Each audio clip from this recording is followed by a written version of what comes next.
If back pain is keeping you from getting to sleep or staying asleep, you're going to want to check out what I have to say today. I'm going to show you some simple positional changes that have helped several of my patients sleep more soundly. And I'm also going to offer some guidance on your mattress. So let's start with people that are having back pain that are side sleepers, and then we'll do back sleepers as well. You can skip ahead on the time codes there if that's more appropriate for you. So with side sleepers, one of the things that we want to consider is first just keeping you in that position. A lot of people who sleep on their sides tend to unknowingly go from side to side or onto their stomach and in and out of those positions, and then they end up in a position that's not quite as ideal. One of my patients turned me on to this idea of a side sleeping backpack. These seem to be a little bit newer. I haven't seen these before until recently, and here's a picture of one. And what it does is it just keeps you in that position without being too uncomfortable. I've had several patients say that they tried it and they were able to adapt to it pretty quick, and it kept them on their side. We also want to make sure that you have proper support between your knees. You should have a pillow that's keeping your legs hip distance apart so they're not falling towards each other, the top leg's not falling across, which can put strain and a twisting force on your back. So we want to make sure that both thighs are parallel when you're lying on your side. So make sure you have a pillow that is large enough to accommodate that. We also want to make sure that, if possible, you're not bringing your thighs all the way up towards your chest. So if you are bringing your thighs up towards your chest, try to slowly start to back that off so you're not in that fetal position and make them more towards the 45 degree in relation to your trunk.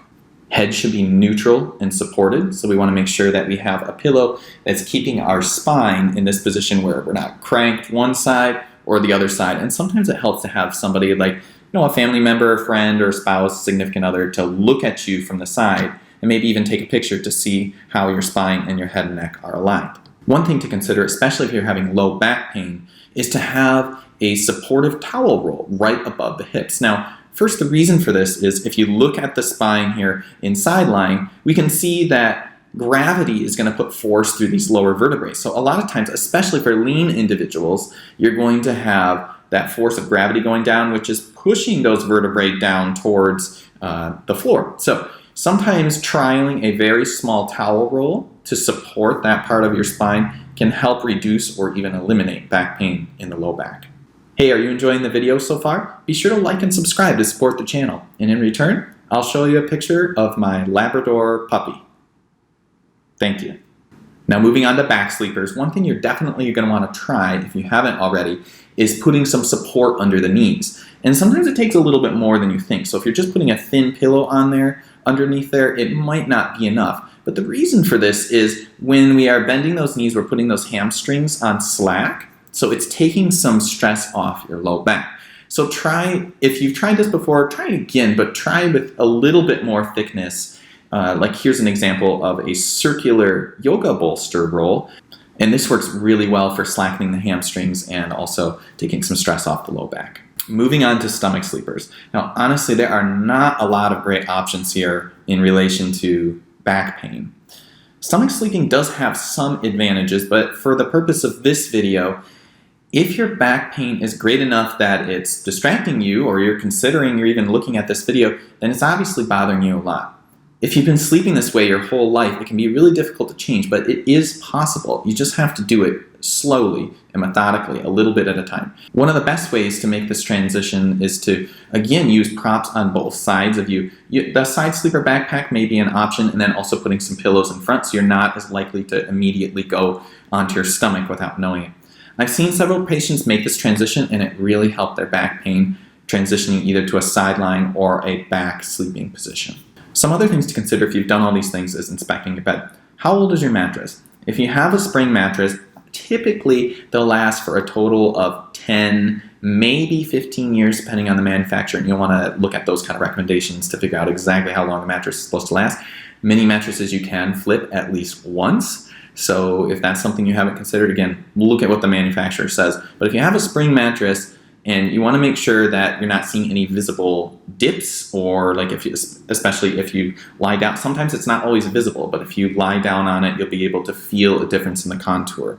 So if there's any springs sticking out, if you're feeling curves that are either visible or not visible, it may be time to consider getting a new mattress to better support you. For most people with back pain, I actually think having medium to firm mattresses are more beneficial than the memory foam pillow tops, because what that does is you lose that contour, that natural curvature of your spine. So in my experience, this is all anecdotal of course, is that people tend to do better who have back pain with a firmer, medium firm mattress. So something to consider. Another thing to consider is doing some gentle stretches before bed, stretching your spine in both directions, and also stretching your hips. You can do this in seated. There are many different ways, but stretching out your hip muscles will help to relax some of the muscles around your back and reduce pain. Along those same lines, consider looking into progressive muscle relaxation. If you've never done progressive muscle relaxation meditations before, it's a way of helping your body sequentially let go of stress or tension in muscles. I'll put a link to that below if you want to check that out, but I found that to be really effective for people with low back pain. You may be wondering, if you've been dealing with back pain for a while now, should you get an X-ray or an MRI?